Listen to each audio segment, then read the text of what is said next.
Димаш балам екеуміз. Димаш? Айқа тұр.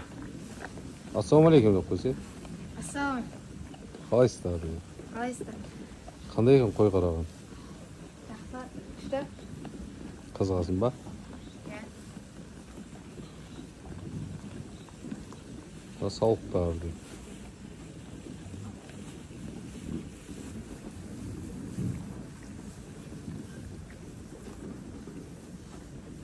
Шөлдегендер ана жерге барып суын ішеді.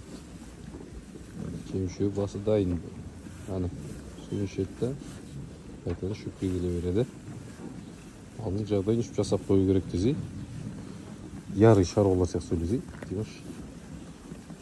Бұның бәрі кімдікі? Сендерге ғой, мен емес қой. Немесін алып тұрсың? Айта көрсей. Біз әшейін уақытша иесіміз ғой. Бәрі Алланың, ше? Бәрі Алланың, біз уақытша иесіміз де.